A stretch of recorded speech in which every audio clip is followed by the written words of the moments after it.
Assalamualaikum warahmatullahi wabarakatuh. Berjumpa kembali dengan saya tentunya di cerita horor. Bagaimana kabar kalian? Semoga baik-baik saja ya, dan dijauhkan dari berbagai mara bahaya. Amin.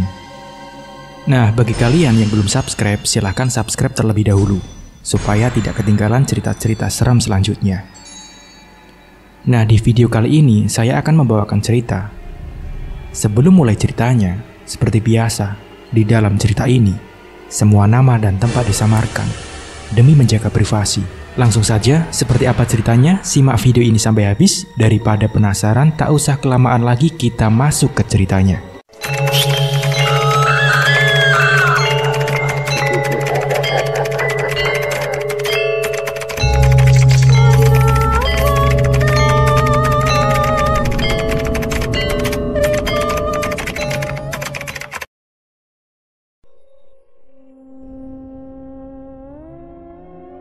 Deso Edan, kata Mas Dimar. Matanya masih menatap ke sana kemari, seolah peristiwa itu membekas di ingatannya. Gila bagaimana? Aku bertanya penasaran. Bagaimana tidak gila? Setiap hari selalu saja ada orang yang mati. Kalau tidak ada yang mati, katanya justru mengundang musibah.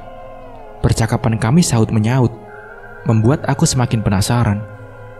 Sampai pandanganku teralihkan ketika motor Honda RC hitam baru saja berhenti.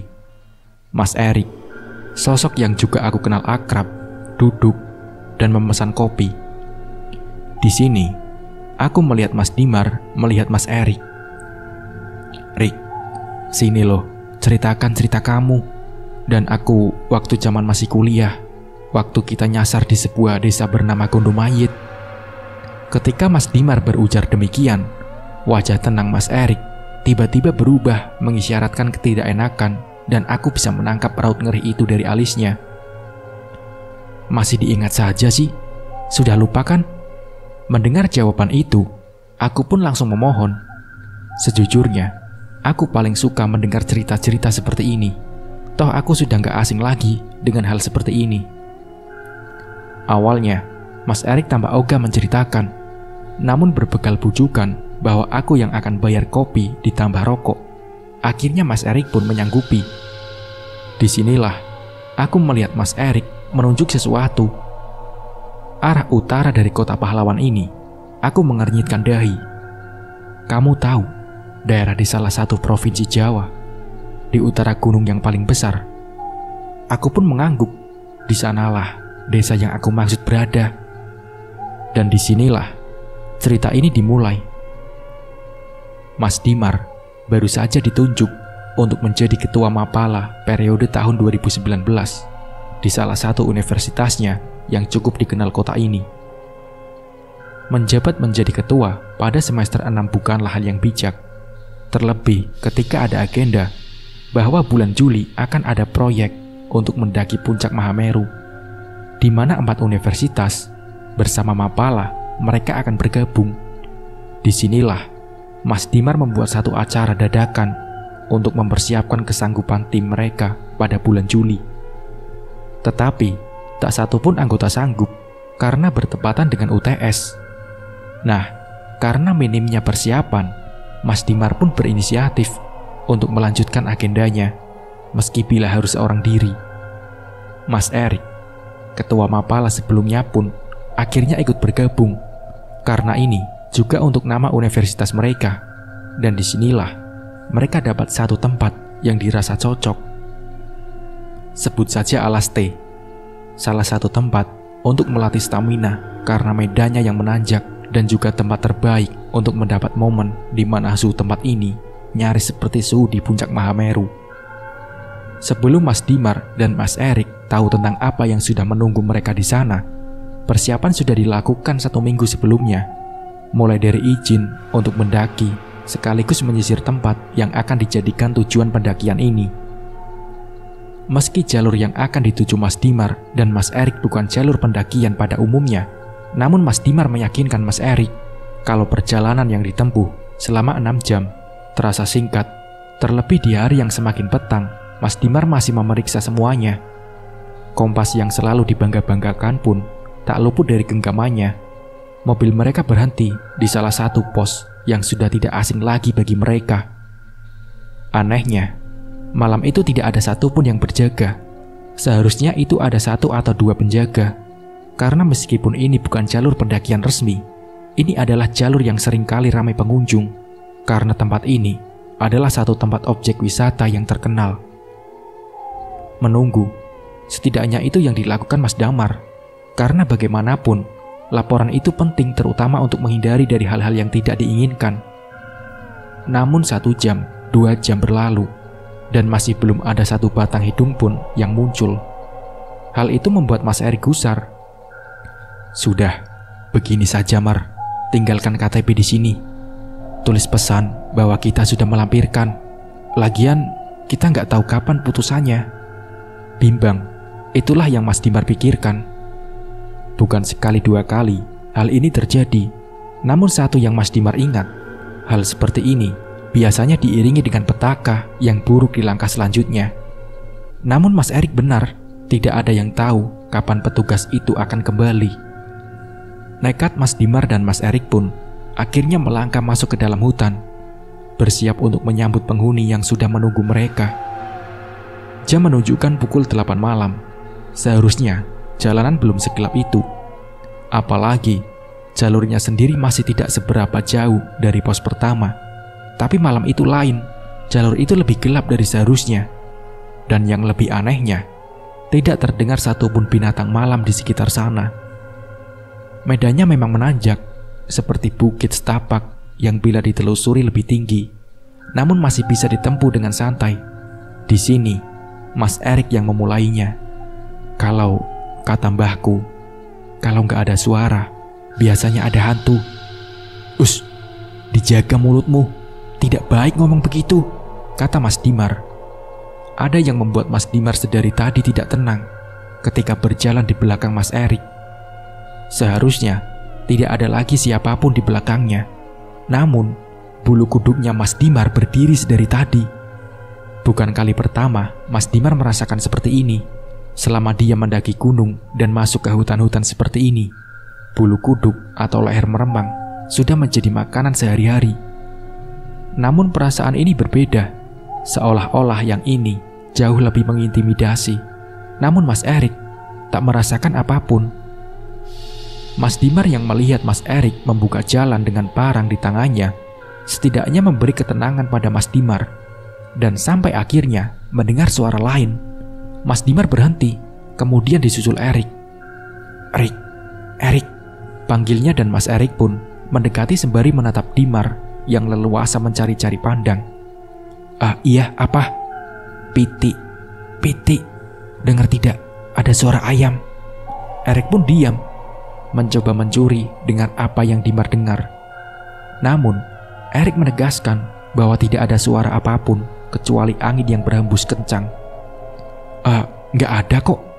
Mereka berpandangan untuk sepersekian detik, kemudian melangkah cepat-cepat. Ada hal yang tidak sepatutnya diucapkan atau didengarkan. Salah satunya adalah suara ayam. Mendengar suara ayam seperti pertanda sial bagi siapapun yang mendengarnya. Terlebih di tempat ini, Dimar dan Erik memikirkan hal yang sama. Kuntilanak, itu kuntilanak. Meski kalimat itu tidak diucapkan, namun mereka sama-sama mengerti satu sama lain. Dan yang menjadi pertanyaannya adalah suara ayam yang didengar Dimar dan tidak didengar Erik menegaskan sesuatu. Salah satu dari mereka sudah disawang atau diincar sedari tadi. Degup jantung dan suara nafas terengah-engah menegaskan bahwa mereka sudah berjalan lebih jauh. Berpikir bahwa mereka sudah aman, Eriklah yang kemudian mengatakannya. Sialan, bau bunga sembujo. Mereka bertukar tatap. Benar saja, suara ayam, bebauan bunga, kemudian berujung pada sosok di balik semak belukar. Eriklah yang pertama tahu. Namun keinginan untuk memanggil Dimar yang izin untuk membuang air kecil mendatangkan rasa penasaran yang besar. Erik mengintik sosok asing itu. Sosoknya tinggi setinggi Erik. Ia berdiri di bawah pohon rindang, berdiri begitu saja, mengenakan baju yang terlihat seperti kain. Warnanya mencolok, dengan kegelapan hutan. Erik terus melihat, tatapannya terkunci pada kepalanya yang sedari tadi tergedek ke kiri dan ke kanan. Setelah beberapa saat, barulah Erik mengerti. Kepalanya tergedek bukan karena tanpa sebab, melainkan tepat di lehernya. Rupanya menahan berat kepalanya, apalagi bila lehernya patah saat itu. Erik sadar, sedari tadi ia melihat sosok kuntilanak yang sering ia dengar ada di hutan umumnya. Memang sering terdengar kabar bahwa penghuni atau kasarnya penunggu-penunggu di dalam hutan adalah korban-korban kecelakaan atau bencana-bencana yang tidak umum. Kini setelah melihatnya dengan mata kepala sendiri, Erik akhirnya tahu bahwa mereka memang nyata. Dimar sudah kembali, mereka pun melanjutkan perjalanan. Rencananya, mereka harus sudah menempuh setengah dari jalur pendakian, yang menurut Dimar, bila dilihat dari lama jam, mereka berjalan tidak jauh lagi. Erik lebih sering diam. Hal ini membuat Dimar penasaran. Asap rokok mencoba mencairkan suasana, namun Erik lebih memilih diam. Sesekali dia mencuri pandang ke belakang, yang jelas-jelas tidak ada siapapun kecuali Dimar. Ada apa, Rik? Kata Dimar. Enggak ada apa-apa, jawab Erik. Dimar tahu Erik sedang berbohong. Barulah ketika sampai di tanah lapang, yang artinya pos kedua atau tempat yang biasa digunakan sebagai penangkaran satwa sudah dekat, Erik baru membuka suara. Ada kuntilanak, Dim, kata Erik. Dimar pun dibuat kaget. Namun Dimar tidak mencoba menanggapinya. Ia hanya melihat Erik yang terlihat pucat. Seteguk air dalam botol setidaknya mampu menenangkan Erik. Setelah dirasa cukup dan Erik menjadi lebih tenang, seusai cerita bagaimana ia melihat makhluk itu, Dimar yang sekarang memimpin. Dan disinilah keanehan itu terjadi. Pos yang seharusnya tidak jauh dari tanah lapang, tidak ada hampir 2 jam, Dimar dan Erik hanya berada di area itu dan itu saja. Hal ini membuat mereka akhirnya berpikir buat menginap di sana. Terlepas dari apa yang mereka alami malam ini, mereka memutuskan pasrah. Sampai terdengar suara langkah kaki menghentak, dan sontak mereka terjaga. Diikutilah suara ramai itu. Di sanalah Erik dan Dimar melihatnya. Orang-orang berjalan berjajaran, seolah ada sesuatu yang sedang mereka kerjakan. Sampai mata Erik dan Dimar tertuju pada barisan paling depan. Dan di sanalah mereka baru sadar ada perkuburan mayit. Untuk apa orang-orang menguburkan jenazah pada malam buta seperti ini? Setidaknya itu yang Dimar dan Erik pertama pikirkan. Sampai baru mereka sadar, bagaimana mungkin ada penguburan jenazah di tempat hutan? Gumam mereka. Keganjilan itu sebenarnya sudah dirasakan sedari awal masuk ke dalam hutan. Dimar dan Erik hanya diam sembari memandangi rombongan itu semakin jauh. Hingga akhirnya kehadiran mereka benar-benar lenyap ditelan kegelapan hutan. Di tengah perasaan campur aduk itu, tiba-tiba Dimar mengeluh kesakitan. Sebenarnya sedari tadi mereka berjalan menempuh medan berat itu. Di bagian selakangan Dimar terasa nyeri, namun ia mencoba menahannya. Dan puncaknya ketika Erik mengajak untuk lanjut, tiba-tiba Dimar mengeluh tidak bisa melanjutkannya. Diceritakanlah kondisinya, dan ketika diperiksa apa yang terjadi, Dimar tidak tahu lagi harus ngomong bagaimana kondisinya ke Erik. Gimana, Mar? Bisa lanjut apa tidak? Kata Erik kepada Dimar. Dimar memanggil Erik, memintanya mendekat sembari menceritakan keluhannya. Dan ketika dia menunjukkan kondisinya, saat itu Erik hanya bisa melotot, gak percaya atas apa yang dia lihat. Sialan, kenapa dengan kamu ini? Tanya Erik. Matanya fokus melihat sesuatu yang ganjil itu. Dimar hanya diam. Wajahnya sudah pucat. Jangankan menjawab pertanyaan Erik, kapan dan bagaimana ini terjadi saja, Dimar tidak tahu. Gak tahu, Rik, jawab Dimar. Melihat kondisi Dimar seperti itu, Erik akhirnya menyuruh Dimar bersandar di pohon. Pikirannya fokus ke rombongan yang tadi lewat. jin atau bukan, yang ada di pikirannya, Erik harus memanggil mereka agar Dimar segera tertolong. Tidak hanya itu, hal seperti ini baru pertama kali Erik hadapi. Bagaimana bisa terjadi hal-hal seperti ini? Padahal mereka tidak lupa berdoa agar dilancarkan semuanya. Tapi kok bisa alat vitalnya si Damar membesar seperti itu? Besarnya sendiri nyaris sama seperti kepalan tangan yang menggenggam. Erik cuma berpikir satu hal, pasti jin gunung yang melakukannya. Erik pun meninggalkan Dimar seorang diri. Ia berlari menembus semak belukar menuju ke rombongan yang sudah hilang lenyap di tengah kegelapan. Ada hal yang aneh, dan entah Dimar dengar atau tidak, tapi Erik yakin ketika mereka mengintip rombongan itu, ia mendengar suara gamelan yang didengungkan. Hal itulah yang membuat Erik tidak berani bicara, karena fokus mendengar alunan dari gamelan yang dipukul. Namun tidak hanya itu, ekspresi wajah dari iring-iringan itu tidak satu pun menunjukkan wajah sedih atau bersimpati. Tapi sebaliknya, wajah-wajah itu sumringah, seperti sedang mengadakan pesta. Lalu, keranda mayit yang dipinggul pun asing, biasanya ditutup dengan kain hijau tua. Namun yang Erik dan Dimar lihat, keranda mayit itu ditutup dengan kain hitam, lengkap dengan bunga melati, terajut sebagai pengiringnya. Hal itu yang dijadikan Erik patokan. Semoga ia masih bisa mendengar iring-iringan musik gamelan, dan semoga mereka memang manusia putus asa. Erik akhirnya menelusuri jalannya lagi, kembali ke tempat di mana Dimar tak berdaya.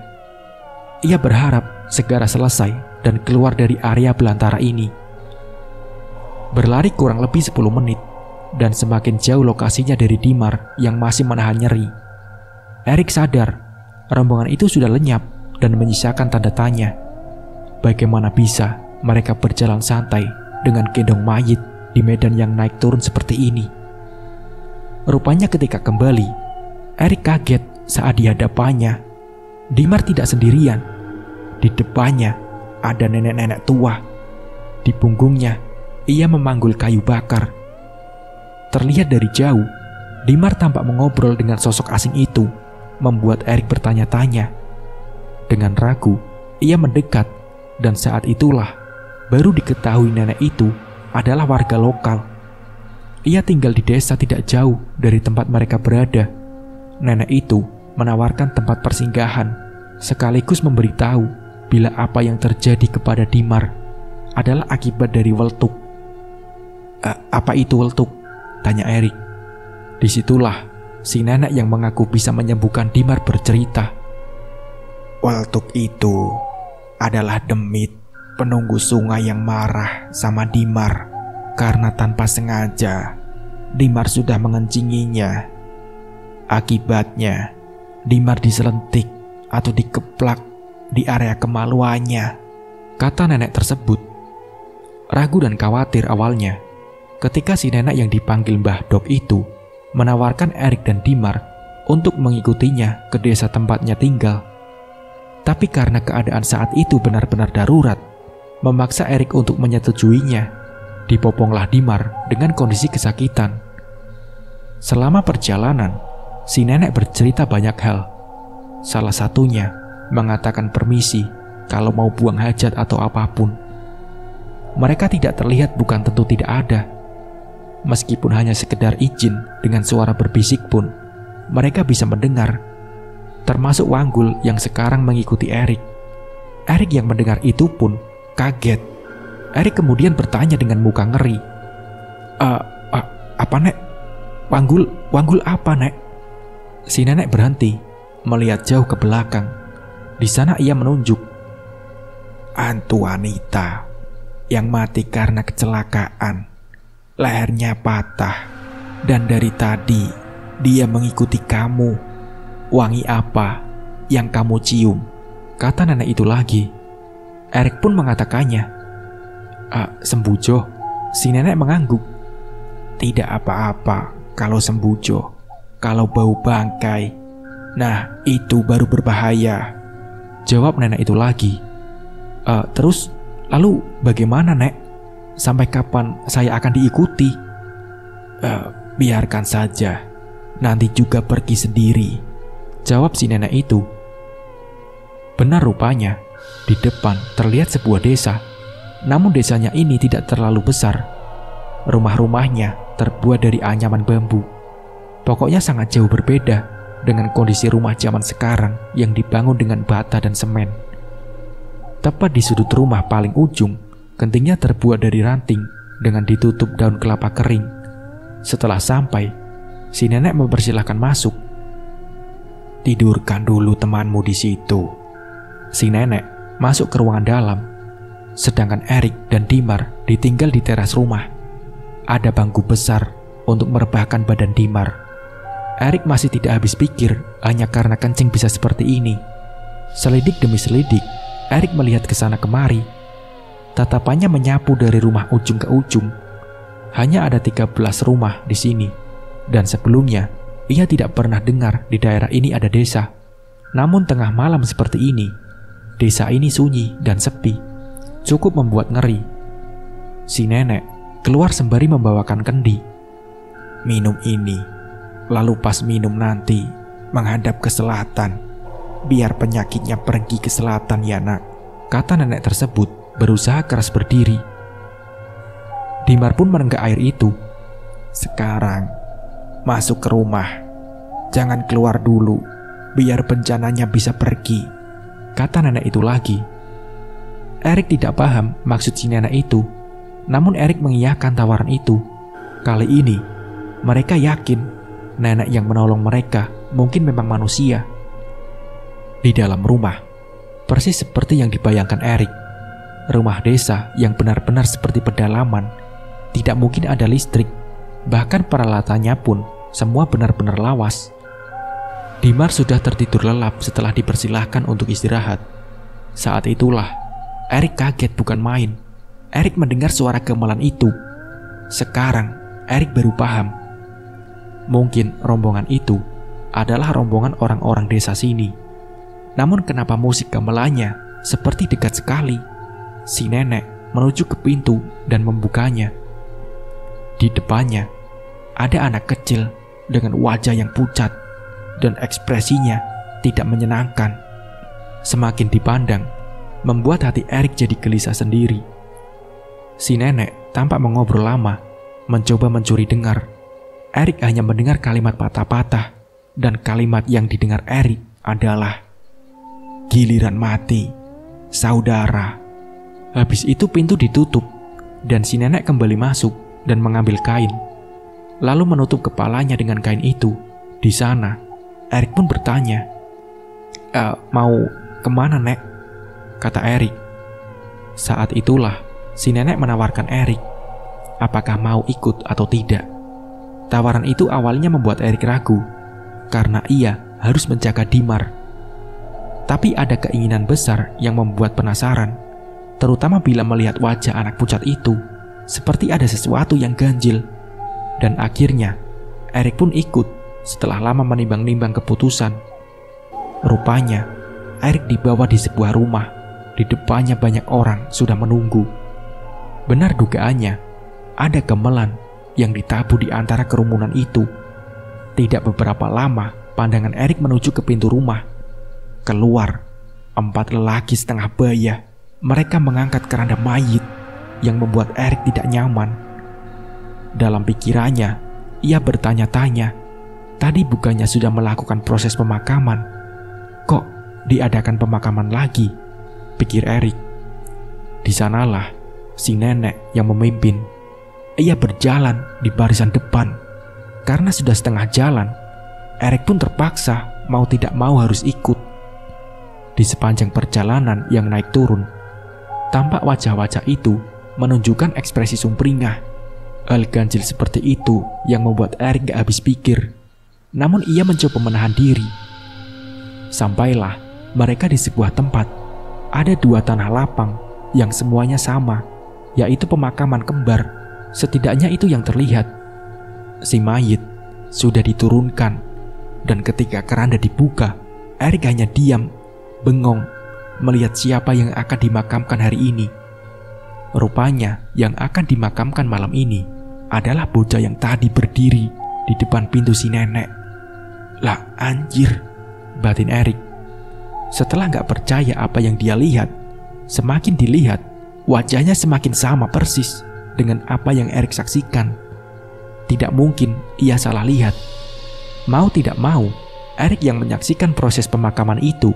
Di tengah pemakaman, Erik melihat gelagat yang aneh, di mana semua orang tampak sedang menari-nari. Beberapa bernyanyi dengan nada gemelan mengalun-alun. Yang lebih membuat Erik tidak bisa mengerti adalah si bocah dikubur dengan mata masih terbuka lebar. Di tempat lain, hening, sepi, sunyi. Setidaknya itulah yang dirasakan Dimar. Ia terbangun meski mata masih terkantuk-kantuk. Dilihatlah ke sana kemari. Ia baru ingat, ia baru saja terlelap di atas ranjang rumah seseorang. Seorang wanita tua yang menawarkan rumahnya. Dicarinya Erik, namun tidak ditemukan kawan seperjalanannya ini. Maka, dengan tatapan kebingungan sekaligus penasaran kemana semua orang pergi, Dimar mencoba memanggil-manggil Erik, namun tak kunjung ada jawaban. Begitu juga dengan wanita tua itu. Dengan keadaan masih linglung, ia melihat kondisinya. Ukuran alat vitalnya belum normal, namun jauh lebih baik dibandingkan beberapa saat yang lalu. Dimar berdiam diri sebentar. Dilihatnya langit-langit dari teras rumah masih gelap. Ucapnya dalam hati, artinya satu malam belum terlewati. Dimar pun kembali masuk ke rumah yang lebih terlihat seperti gubuk itu. Sampai ia merasa penasaran dengan ruangan dalam milik si wanita tua itu. Dengan perlahan, Dimar mendekat. Di dalam rumah, Dimar mencium bebauan yang familiar. Rupanya itu adalah bau dari daun sirih yang digunakan wanita tua itu. Bagaimana Dimar tahu bebauan itu? Karena rupanya Dimar sudah sering menciumnya di rumah mbah buyutnya yang juga menggunakan itu untuk pembersih gigi. Tangan Dimar cekatan memeriksa rumah itu. Meski tidak sopan, rasa penasaran Dimar begitu besar. Matanya sibuk mengawasi ini itu, sampai pandangannya menangkap sebuah kotak dengan ukuran Majapala, sebuah ukiran khas Jawa. Dimar pun mendekat. Pelan-pelan, rupanya kotak itu tidak dikunci.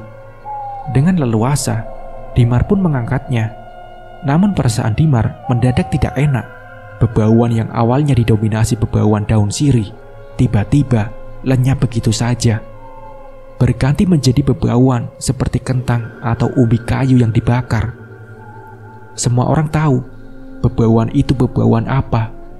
Biasanya, ketika mencium bebauan lenguh seperti itu, maka artinya tidak jauh dari tempatmu itu berdiri ada makhluk familiar yang sudah terkenal sedang mengawasimu. Pocong. Iya, pocong. Namun, Dimar belum tahu akan hal ini. Ia nekat membuka kotak itu. Begitu kotak dibuka, Dimar menatap heran karena yang ia lihat hanya tumpukan pakaian bernuansa warna putih bertumpuk berantakan begitu saja. Maka Dimar bersiap menutupnya lagi. Namun tiba-tiba dia curiga dengan pakaian itu. Diambillah satu helai pakaian itu, dan ketika pakaian itu terangkat di tangannya, ia memeriksa dengan seksama. Ia yakin dan menatap ngeri pakaian itu. Rupanya itu adalah kain kafan yang sudah diikat sedemikian rupa, membentuk sampul untuk membungkus mayit. Dimar sontak melempar pakaian itu begitu saja. Dan tiba-tiba, ketika Dimar bersiap untuk pergi dari tempat itu, matanya tercekat menatap sosok yang tengah berdiri tepat di depannya. Matanya hitam dan wujudnya sangat mengerikan. Kini, ada sosok pocong tengah berdiri tepat di depannya. Ingin segera pergi, namun kaki Dimar malah kaku, tak mau digerakkan. Sementara si pocong masih berdiri memandanginya. Bila ada satu permintaan yang bisa Dimar minta, mungkin ia akan meminta untuk jatuh pingsan. Sungguh, peristiwa itu benar-benar peristiwa tak terlupakan. Disitulah, akhirnya Dimar mendengar suaranya. Lirih, namun membuat bulu kuduk berdiri. Si pocong itu mengatakan, "Tali pocong, Tali pocong. Dimar masih mematung. Ia ketakutan dan benar-benar mengeraskan syarafnya. Hingga suara pintu terbanting membuat Dimar tercekat panik. Dilihatnya, si nenek sudah kembali dengan wajah marah dan memaki. Entah apa yang terjadi. Ia melihat si nenek mencengkeram ujung kain kafan si pocong, menyeretnya dengan tangan kosong, lalu melemparkannya tepat di kebun belakang rumah gubuk itu. Kejadian yang baru saja terjadi membuat Dimar tidak habis pikir.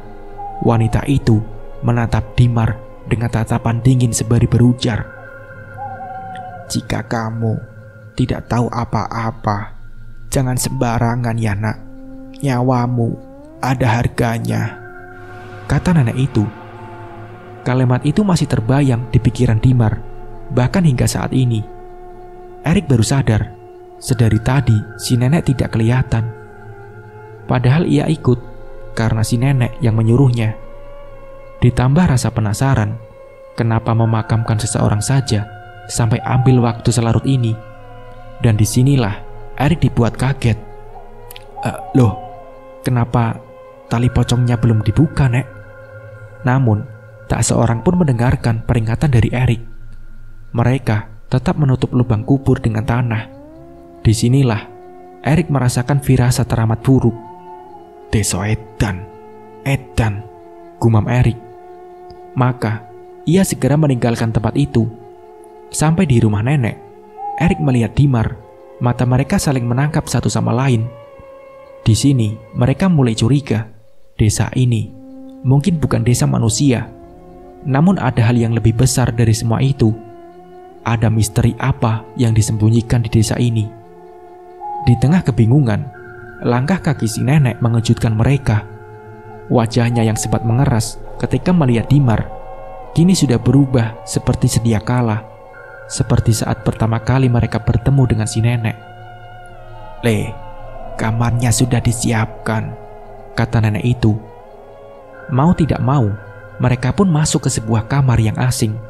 Tidak ada hal yang menarik selain ranjang dengan lasa atau tikar anyaman sebagai alasnya.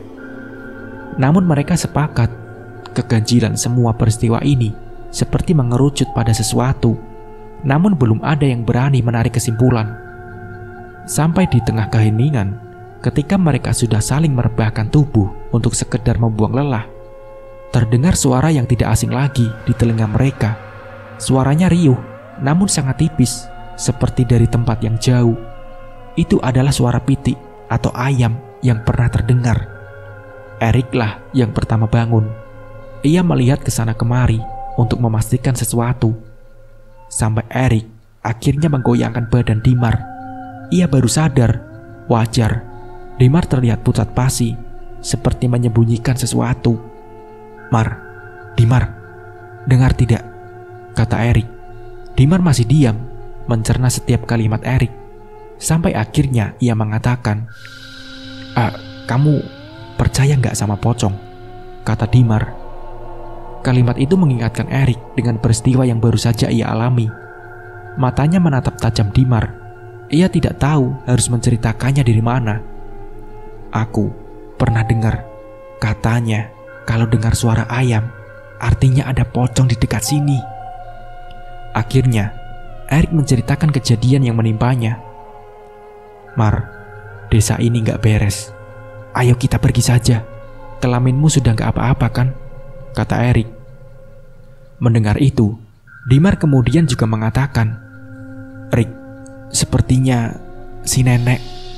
Belum selesai melanjutkan kalimat itu, tiba-tiba mata Dimar menatap ke jendela kamar yang hanya tertutup gorden. Di sana, ia melihat wajah orang yang sedang mengintip. "Rik, ayo kita pergi saja dari sini." Ada apa?" Itu di jendela Rik." Dimar menunjuk ke arah jendela. "Di jendela ada wajah Simbah, Rik," kata Dimar. Kaget, saat itu juga Erik langsung mengemasi barang bawaannya. Kemudian diikuti Dimar, mereka bergegas keluar dari rumah itu. Namun baru saja membuka pintu kamar, di depannya ada si nenek berdiri dengan wajahnya yang menatap Dimar dan Erik bergantian. "Mau kemana, nak?" kata nenek itu. Dimarlah yang pertama maju. "Nek, mohon maaf, Nek. Kami mau pulang." Pulang kemana?" tanya nenek. "Ke rumah saya sendiri, Nek," jawab Dimar.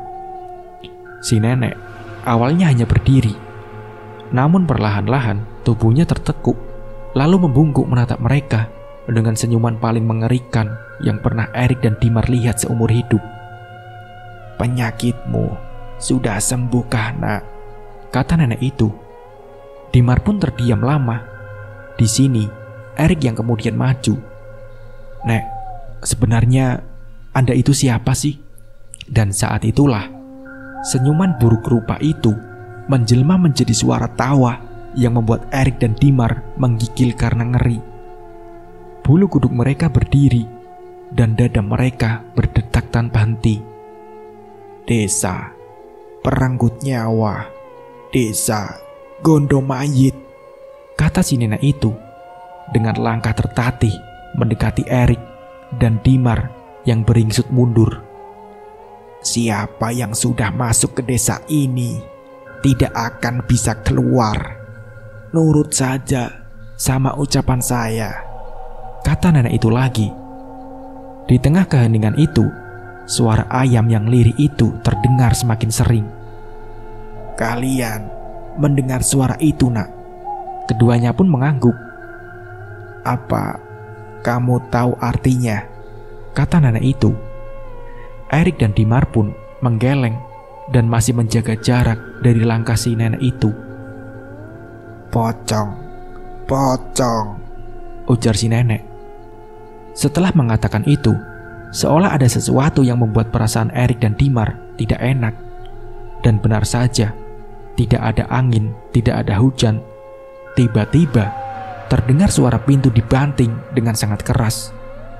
Masalahnya ada setelah suara bantingan itu, gubuk yang terbuat dari bambu itu, serempak terdengar suara gebrakan di semua sisi. Si nenek pun tertawa semakin keras. Nyali Erik dan Dimar benar-benar dipaksa sampai ke titik frustasi karena tidak ada yang bisa ia lakukan. Seolah-olah kejadian ini seperti mimpi belaka. Suara-suara itu mengisyaratkan satu hal, dan di sekeliling rumah pasti ada sesuatu. Si nenek yang awalnya membungkuk kemudian mulai terjatuh di atas tanah dengan mata mendelik, melotot ke arah Erik dan Dimar. Si nenek mulai merangkak. Kedua kaki si nenek seperti lumpuh. Ia merangkak hanya menggunakan tangannya dengan bibir yang komat kamit, entah apa yang diucapkannya. Si nenek terus mendekat. Dimar sudah mulai melantunkan doa, meminta agar siapapun bisa menolongnya.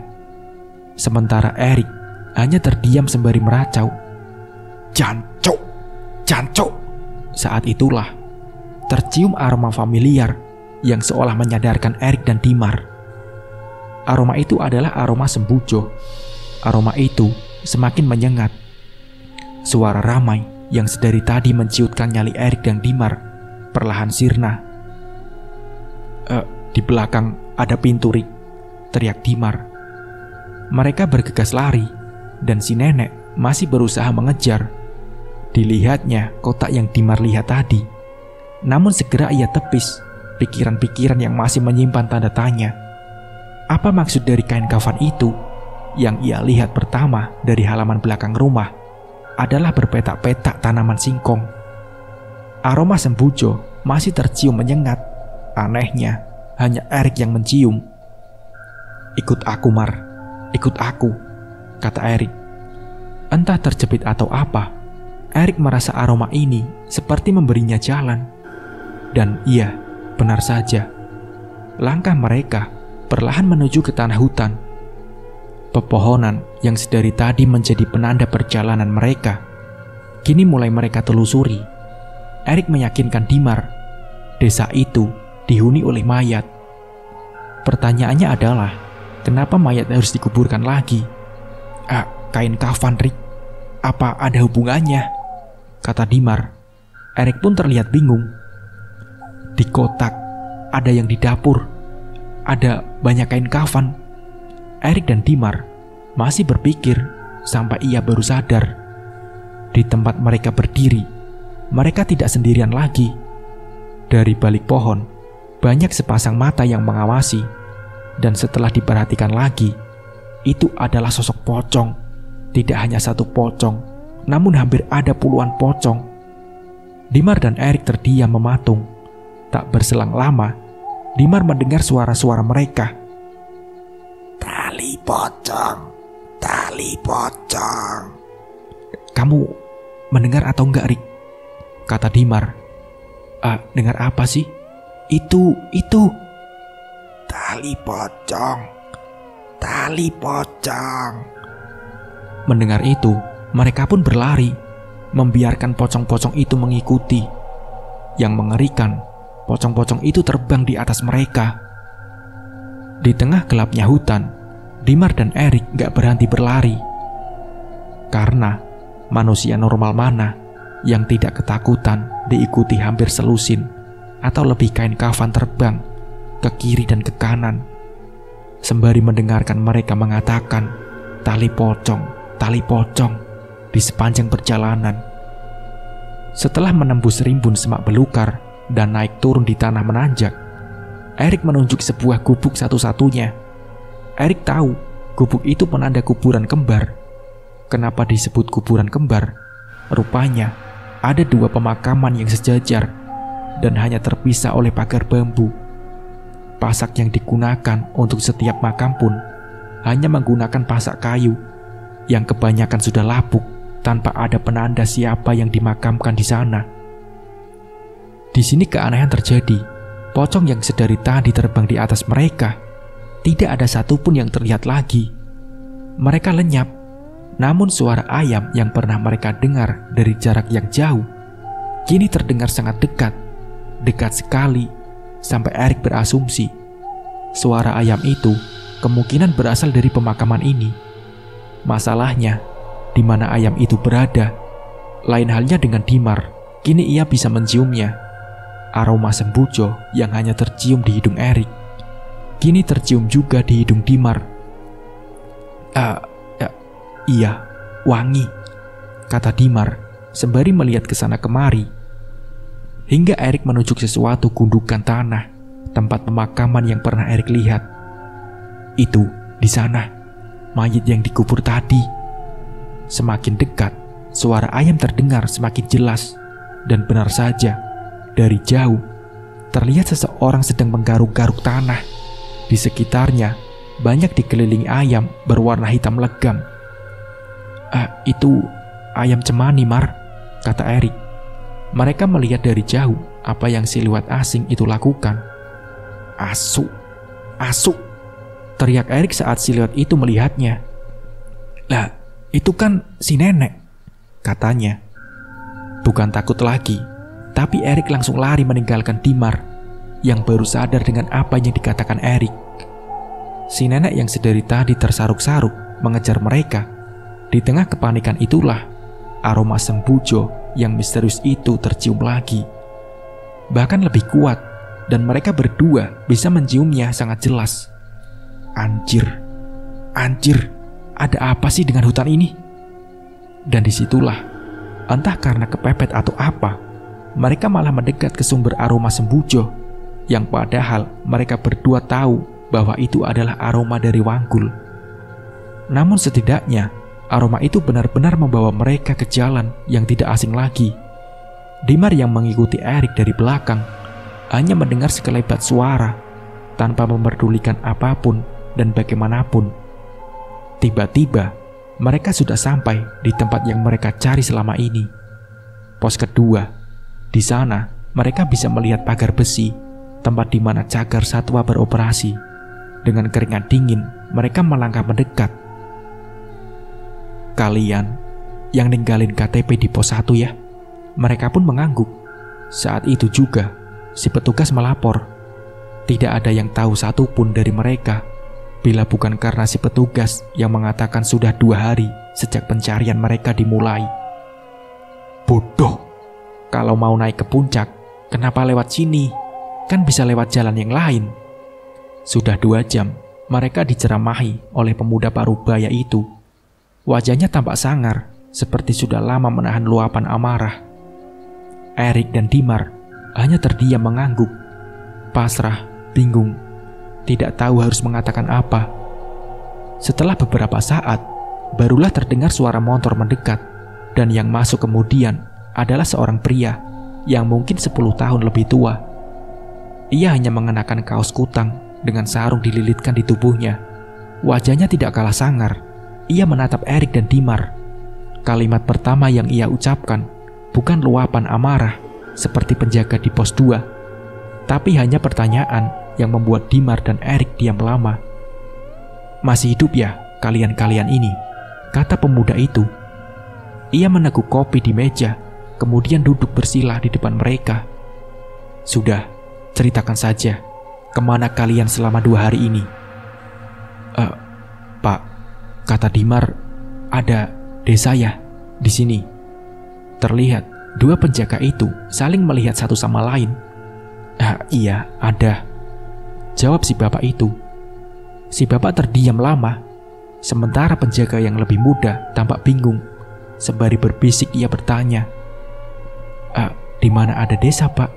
Kalau di sini villa banyak, Pak," kata si penjaga yang lebih muda.